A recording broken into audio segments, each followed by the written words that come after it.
దేవుని నామానికి మహిమ కలిగిన గాక. కూడి వచ్చిన మీ అందరికీ ప్రభు పేరిట వందనాలండి. ఇంతవరకు ప్రభువుని మనం ఆత్మతో సత్యముతో ఆరాధించాం. దేవుని గొప్ప కాపుదల మనతో ఉంది. దేవుని సన్నిధి ఇక్కడ ఉంది. మహాకృప, దేవుని కృప మనతో ఉంచాడు. దేవుడు మనం రక్షించుకున్నాడు. తన సన్నిధులు మనలను నిలబెట్టుకున్నాడు. తన యొక్క ఘనమైనటువంటి కాపుదల మనకు అనుగ్రహించాడు. తన యొక్క నామమును మనకు ధరింపచేశాడు. కాబట్టి ఇంతవరకు ప్రభువుని మనం ఆరాధించాము. కొద్ది నిమిషము దేవుని వాక్యాన్ని మనం ధ్యానం చేసుకుందాం. దేవుడు మనతో ఏం మాట్లాడనంటున్నాడు. మన హృదయాలను పరిశుద్ధం చేసుకొని చెడు తలంపులు తొలగించుకొని మన హృదయంలో దేవుని వాక్యాన్ని నింపుకుందాం. ఆ రీతిగా ప్రభు కోసం జీవితం. దయచేసి చూడండి, అపొస్తలుల కార్యములు కృత నిబంధన గ్రంథములు 106 పేజీ నెంబర్ 106 అపొస్తలుల కార్యములు 4వ అధ్యాయము 12వ వచనము. దయచేసి చదవండి. అపొస్తలుల కార్యములు 4వ అధ్యాయము 12వ వచనం.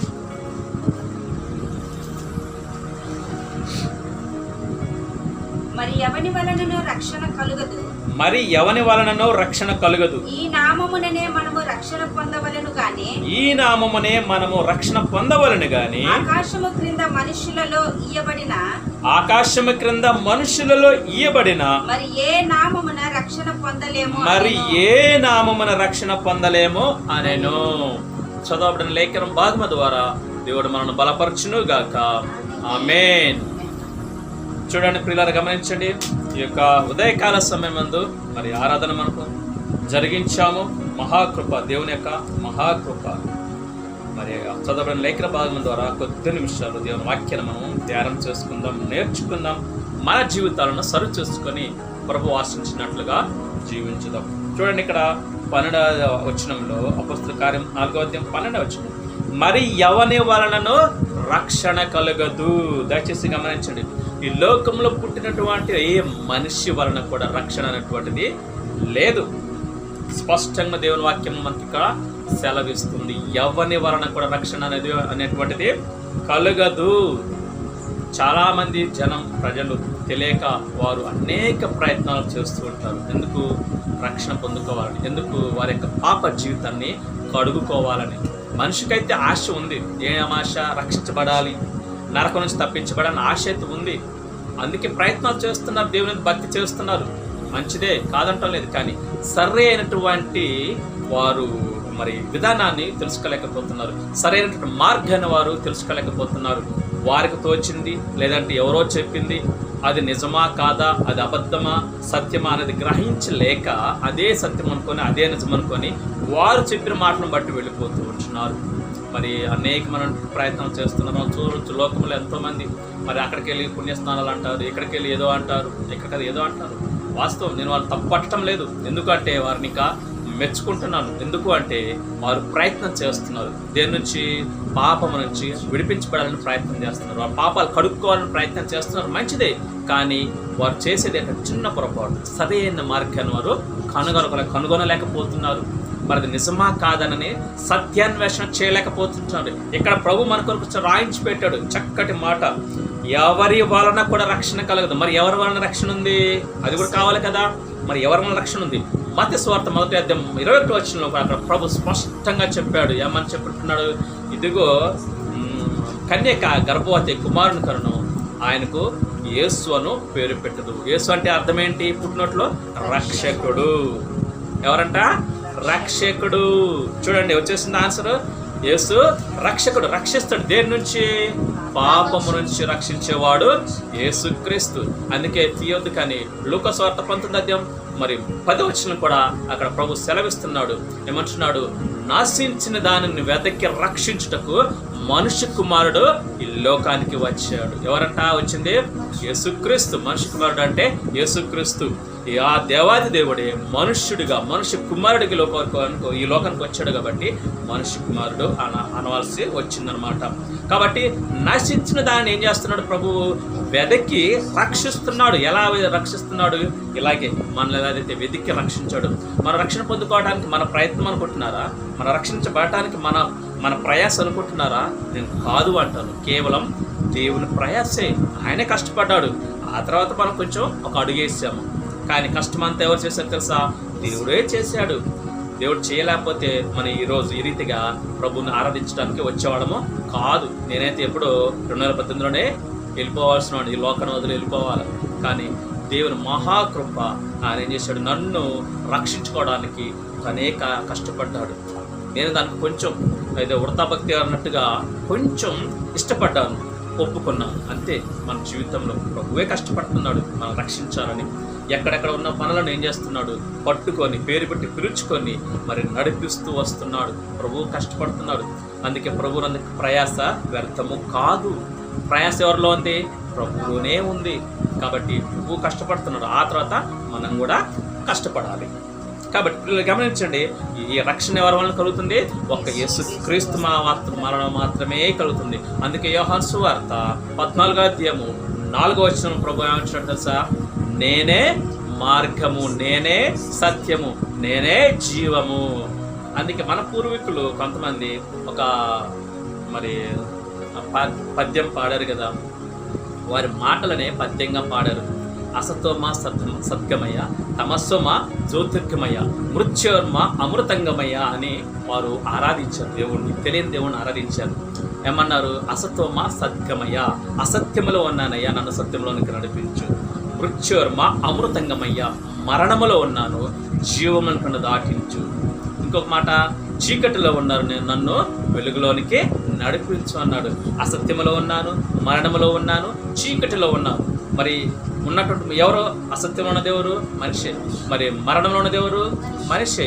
చీకటిలో ఉన్న దేవుడు మనిషే. కానీ ఈ మనిషిని, మరణంలో ఉన్న మనిషిని, చీకటిలో ఉన్న మనిషిని, అసత్యంలో ఉన్న మనిషిని ఏమంటున్నాడు ప్రభు? నేనే మార్గము, నేనే సత్యము, నేనే జీవము. నీ మరణానికి జీవనిచ్చేది నేనే, నీ యొక్క అసత్యానికి సత్యాన్ని నేర్పించేది నేనే, నీ అన్ను చీకటి నుంచి వెలుగు నడిపించేది నేనే. అందుకే క్రీస్తు అన్నాడు, నేను లోకానికి వెలుగును అన్నాడు. కాబట్టి ఆ వెలుగుని ఎవరైతే స్వీకరిస్తారో, యోహాను సువార్త 1:12 తన్ను ఎందరు అంగీకరించారో వారందరూ కూడా ఆయన పిల్లలకు ఆయన అధికారము ఇచ్చాడు. మరి 5వ వచనం చూస్తే, నేను లోకానికి వెలుగునై ఉన్నాడు. కాబట్టి పిల్లలు గమనించండి, మరి రక్షణ ఎవరి వలన కలుగుతుందంటే ఒక యేసుక్రీస్తు వలనే కలుగుతుంది. ఎవరి వలన కలుగుతుందంటే ఈ తర్వాత చూడండి, ఈ నామము వలననే మనము రక్షణ పొందవలను గాని మరి ఆకాశం కింద ఇయ్యబడిన మనుషులలో ఏ నామమున రక్షణ పొందలేము. చూసారా? ఏ నామమునంట? ఏ నామం అది? యేసుక్రీస్తు నామము. యేసు నామమును మాత్రమే మనము రక్షణ పొందవాలి. కాబట్టి యేసుక్రీస్తు నామం తప్ప ఏ నామం కూడా. ఈ మాట ఎందుకు వాడారు అంటే, ప్రభు వారు రాబోయే రోజులు అంటే ప్రభు ఉన్నప్పుడు నా తర్వాత వారి పేర్లు పెట్టుకున్న అనేక మంది నేను రక్షిస్తాను, నేనే దేవుడు అని చెప్పుకుంటారు. కాబట్టి వారిలో, వారి నామములో, వారి పేరులో రక్షణ లేదు అని స్పష్టంగా దేవుడు సెలవిస్తున్నాడు. చాలా మంది వచ్చారు, మన పేర్లు చెప్పుకోవచ్చు. కోకలలో నేను దేవుణ్ణి అని చెప్పుకున్నారు చాలా మంది ఉన్నారు లోకంలో. కానీ ఎవరు కూడా పాపి అయిన మనిషి కొరకు చనిపోలేదు, పాపి అయిన మనిషి కొరకు తమ రక్తాన్ని చిందించలేదు. అందుకే అదే గ్రంథంలో మరి ఇంకొక పద్యం కూడా ఉంటుంది. ఏమిటి ఆ పద్యం అంటే, అర్థం చెప్తాను. ఆ పాపిని రక్షించాలంటే పరమాత్ముని రక్తమై ఉండాలంట. ఇది మామూలు రక్తం కూడా కాదు, పరమాత్ముని రక్తం. అది ఎలాంటిది? పరిశుద్ధమైనది. మరి మనిషి రక్తం అపవిత్రమైనటువంటి, పాపములు పుట్టాడు మనిషి. కాబట్టి దేవుడు పరమాత్ముడు, ఆయన పరిశుద్ధుడు, ఆయన రక్తం కూడా పరిశుద్ధమైనటువంటిది. ఆయన రక్తం ఇప్పటికీ సజీవంగా ఉంది. సిలువలో కార్చిన రక్తం 2000 సంవత్సరాల పూర్వం ఆ కలవరి శిలువలో, గొల్గొతా కలవరి శిలువలో, ఇశ్రాయేలు దేశంలో యెరూషలేము పట్టణానికి బయట మరి ప్రభు కార్చిన రక్తం ఇప్పటికీ సజీవంగా ఉంది. శాస్త్రవేత్తలు, సైంటిస్టులు దాన్ని ఏం చేశారు? టెస్ట్ చేసి ఇప్పటికీ కూడా అది సజీవంగా ఉందని చెప్పేసి స్టేట్మెంట్ ఇచ్చారు. కాబట్టి అతి పరిశుద్ధ రక్తంలో ప్రతి మనిషికి ఏముందంట? పాప విమోచన ఉంది. కాబట్టి గమనించండి, ఈ నామమునే మనము రక్షణ పొందాలి. యేసు నామమునే మనం రక్షణ పొందాలి. ఇందాక మనం చూసుకున్నాం అదే పుస్తకం, ఒక పేజీ తిరగండి, 3వ అధ్యాయం చూడండి. 3వ అధ్యాయం 4వ వచనం చూసినట్లయితే, పేతురును యోహానును దేవాలయంలో ప్రవేశింపబోనప్పుడు వాడు చూచి భిక్షమడుగగా, పేతురును యోహానును వారిని తేరు చూచి మా తట్టు చూడమని వాడు వారి వద్ద ఏమైనా దొరుకునని కనిపెట్టుచు వారి యందు లక్ష్యముంచును.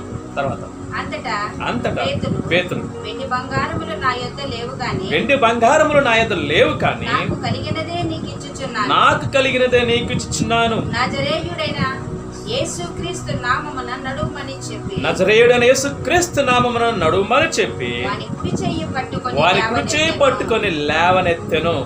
వెంటనే వారి పాదములను చీలమండలను బలము పొందెను. వెంటనే వారి పాదములను చీల మండలమును బలము పొందెను. వాడు దిగ్గున లేచి నిలిచి నడిచెను. నడుచుచు గంతులు వేయచ్చు దేవుని స్తుతించుచు వారితో కూడా దేవాలయంలోనికి వెళ్ళెను. హల్లెలూయా. ఎంత గొప్ప కార్యం చూడండి. ఇక్కడ మనకు తెలిసిన సందర్భమే ఇది. పగలు ఇంచుమించు 3 గంటల సమయంలో దేవాలయంలోనికి పేతురు యోహాను గారు వెళుతూ ఉన్నారు దేవుణ్ణి ఆరాధించడానికి. ఇదొక సర్వీస్, సండే సర్వీస్ కావచ్చు. ఎప్పుడైనా ఆరాధన చేయొచ్చు. ఒక్కసారి ఆదివారం అని కాదు, ఎప్పుడైనా మనం దేవుణ్ణి ఆరాధన చేయొచ్చు. ఎనీ టైం, సమయం అంటూ లేదు. అర్ధరాత్రి నీకు మెలకువచ్చి ఆరాధన చేస్తావు, నో ప్రాబ్లం, ఆరాధన చేయి, తప్పులేదు. దేవుడు ఎల్లా వేల స్థుతులకు ఆరాధనకు యోగ్యుడు.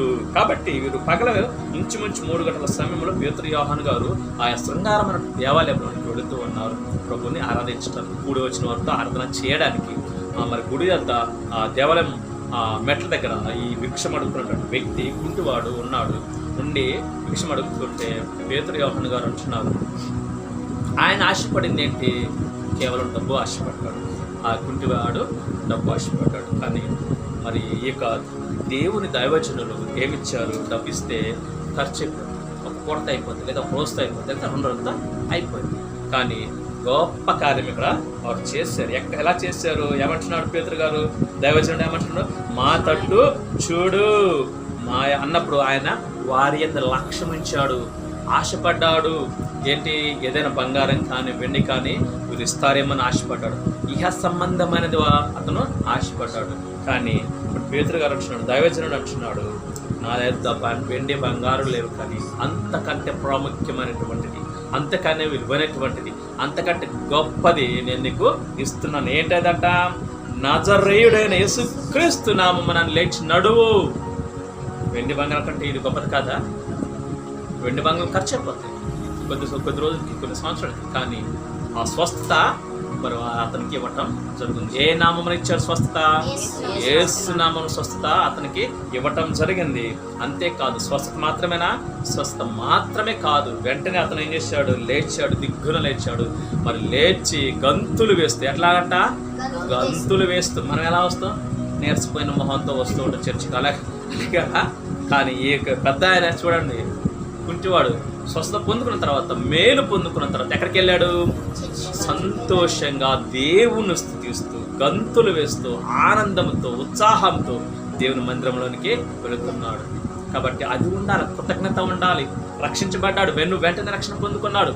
అతనికి అర్థమైంది, స్వస్థత ముఖ్యము కాదు నాకు, స్వస్థత కంటే ఆత్మీయ స్వస్థత నాకు ముఖ్యమని గ్రహించాడు. ఆ గ్రహింపు ఉండాలా. ఇతను స్వస్థత పొందుకొని ఒకలా గ్రహింపు లేకపోతే, ఆత్మీయ గ్రహింపు లేకపోతే ఏం చేసేవాడు? స్వస్థత పొందుకొని వెళ్ళి ఇంటికి వెళ్ళిపోయేవాడు. కానీ ఇతనికి ఆత్మీయ స్వస్థత, ఆత్మీయ గ్రహింపు ఉంది కాబట్టి, నేను శారీరకంగా స్వస్థత పొందుకున్నాను, తర్వాత ఆత్మీయ స్వస్థత కూడా పొందుకున్నాను. శారీరక పరమైన స్వస్థత కంటే ఆత్మీయ స్వస్థత చాలా అవసరం, చాలా ఇంపార్టెంట్. లాజరు గుర్తున్నాడా?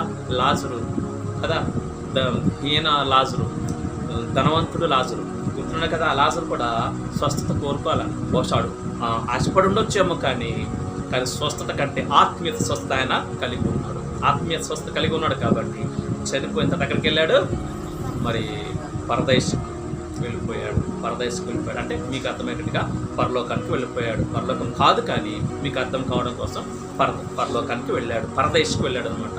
పరదేశంలో దేవుని భక్తులు అక్కడ వెయిట్ చేస్తూ ఉంటారు అనమాట. పరదేశం అనే ప్రాంతంలో పరలోకానికి ఎవరు వెళ్ళలేదు, ఇప్పుడు ఇంకా ఎవరు వెళ్ళలేదు, ఒక్క యేసుక్రీస్తు తప్ప పరలోకానికి ఇప్పుడు ఎవ్వరు వెళ్ళరు. పరలోకానికి వెళ్ళే సమయము ముందుంది. అందరూ చనిపోయినటువంటి దేవుని భక్తులు మాత్రమే పరదేశంలో ఉంటారు. అక్కడ ఏం చేస్తారు తెలుసా? సంతోషంగా నెమ్మది పొందుకుంటూ ఉంటారు. ఈ లోకంలో కష్టాలు అవమానం భరిస్తారు కదా, అంత చీకు చింత అభిమానం అన్నీ ఉంటాయి కదా, వీటికి ఆపోజిట్ అక్కడ ఏం చేస్తుంటారు? వాళ్ళు సంతోషంగా నెమ్మది పొందుతూ ఉంటారు అన్నమాట. కాబట్టి ఈ లోకంలో మనకు శ్రమలు కష్టాలు ఇవి ముఖ్యం కాదు. ఆ పరదేశంలో ఆ పరలోకంలో మనకు ఉండబోయేటువంటి శాశ్వతమైన సంతోషం మనకు కావాలి. ఇక్కడ చూసినట్లయితే మనం ఏం కనపడుతుందంట, ప్రభువైన యేసుక్రీస్తు నామమున అతను స్వస్థత పొందుకున్నాడు.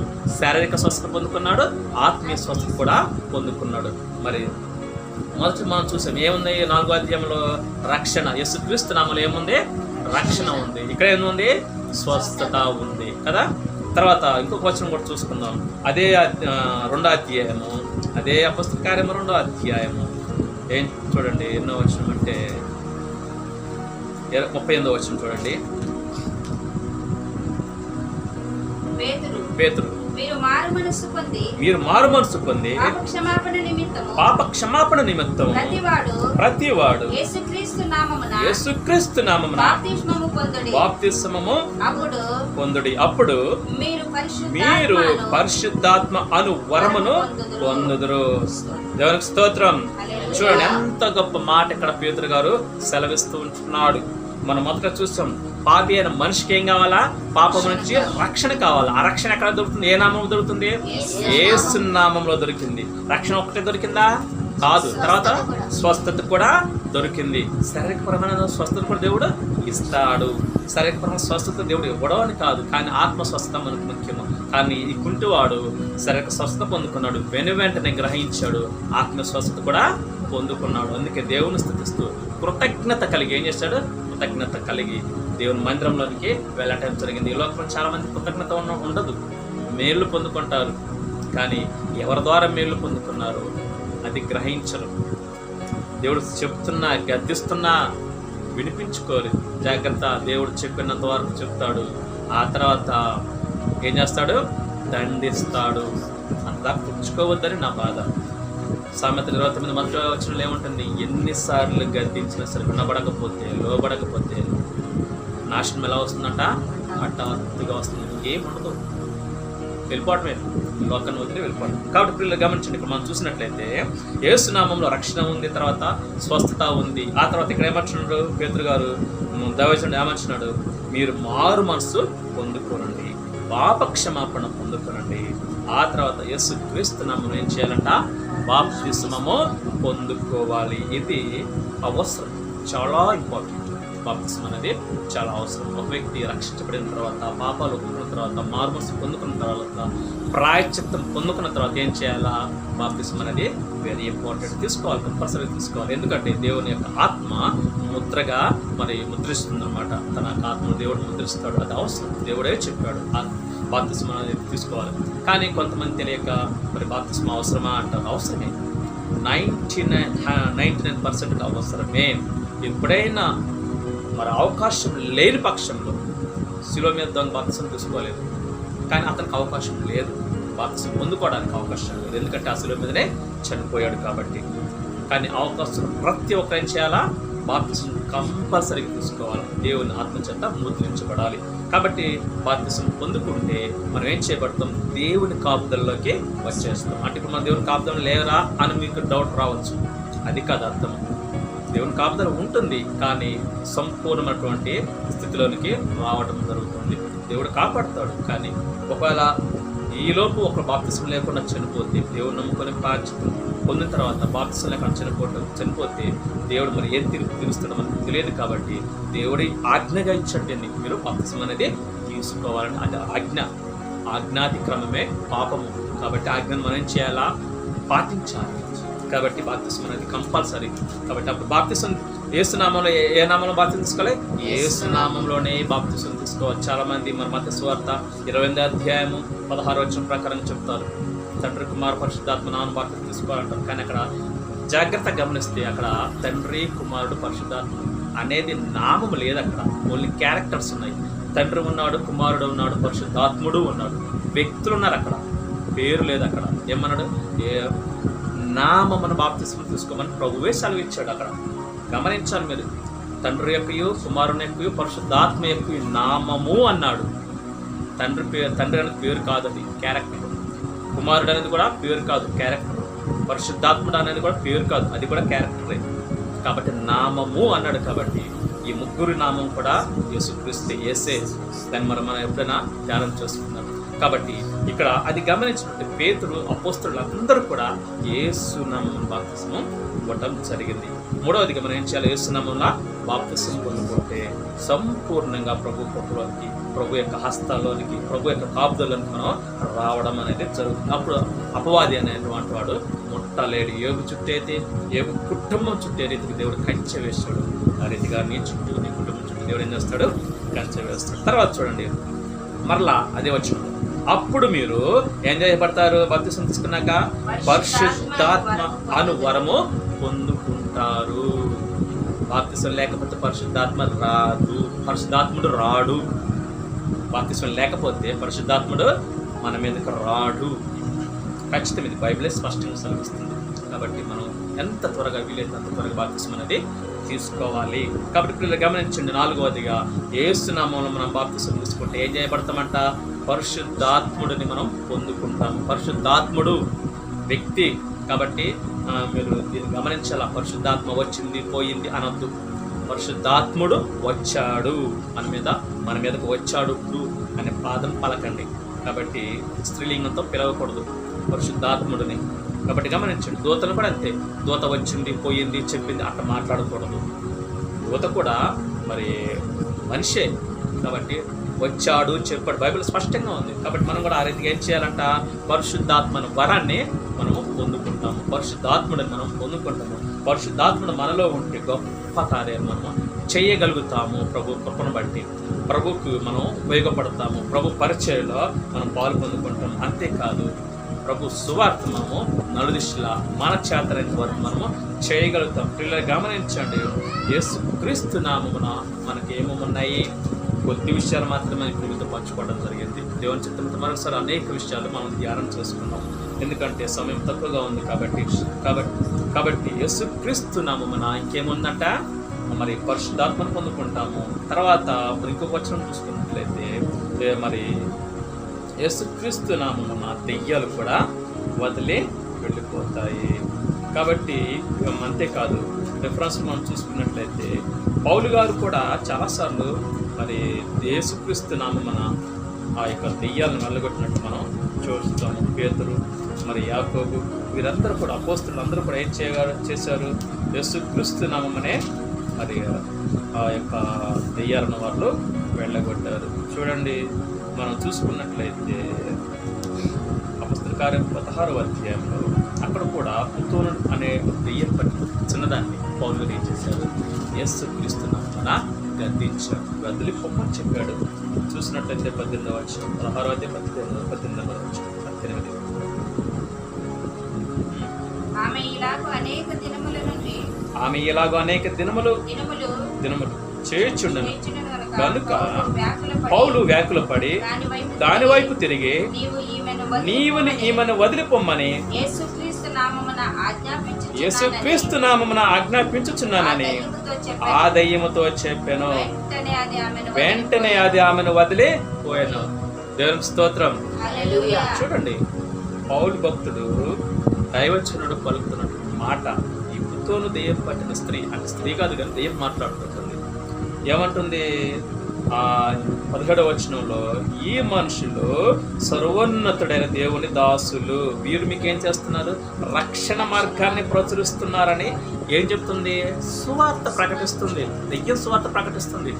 గమనించండి, ఈ మనుషులు అంటే పౌలు గారు, బర్నబా గారు ఏం చేస్తున్నారు? వీళ్ళు సర్వోన్నతుడైన దేవుని దాసులు. ఆమె చెప్పేది నిజమే, దెయ్యం చెప్పేది వాస్తవమే, సువార్త ప్రకటిస్తుంది. కానీ ఆ బాధ్యత ఎవరిది? వాస్తవానికి ఆ బాధ్యత మనది, దెయ్యంది కాదు. దేవుడు దూతలకి ఆ బాధ్యత అప్పగించాల. ఎవరికి అప్పగించాడు? మనకు అప్పగించాడు. మనం చేయాల.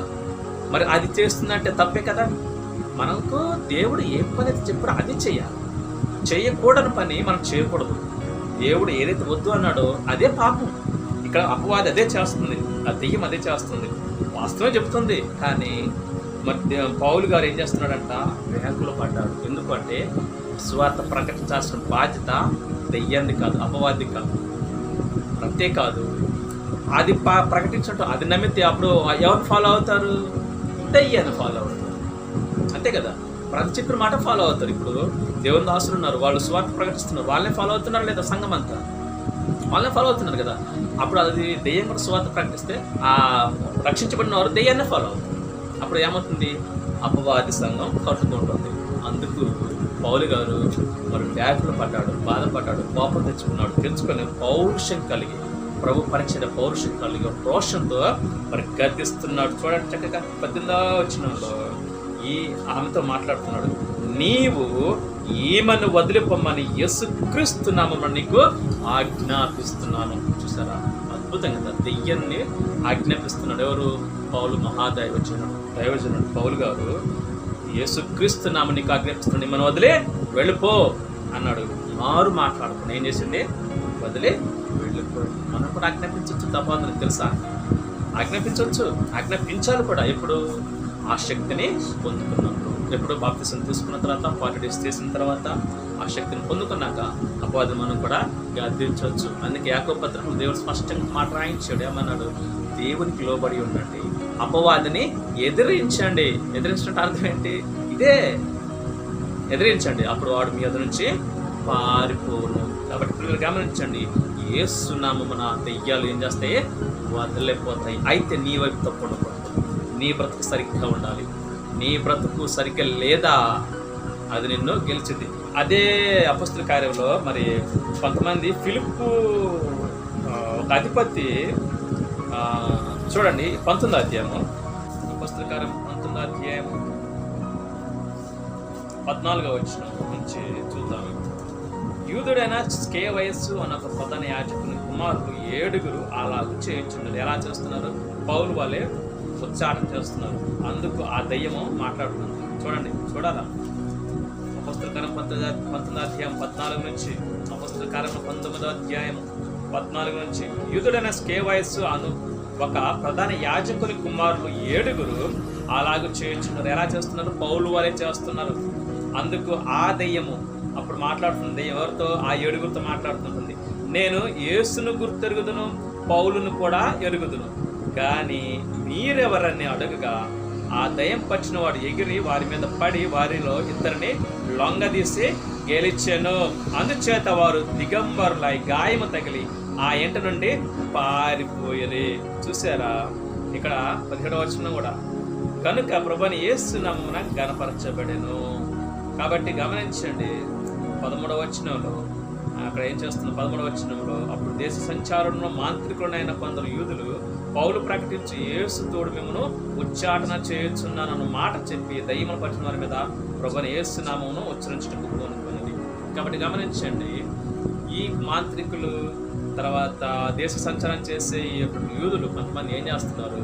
వారు ప్రభు అంటే తెలియదు, ప్రభువును కలిగి లేరు, రక్షణ లేదు, ఆ యొక్క పరిశుద్ధాత్మ శక్తిని పొందుకోలేదు. ఆయన వారు ఏమంటున్నారు? పౌలు వలె. పౌలు దేవుని దాసుడు, దేవుని శక్తిని పొందుకున్నటువంటి పౌలు గారు ఆయన ఎలా చేస్తున్నాడో అలాగే చేయాలని వాళ్ళు ఏం చేస్తారు? 7 ఏం చేశారంట? యేసు నామమున మీకు ఆజ్ఞాపిస్తున్నారని చెప్పినప్పుడు దెయ్యం ఏమంటుంది?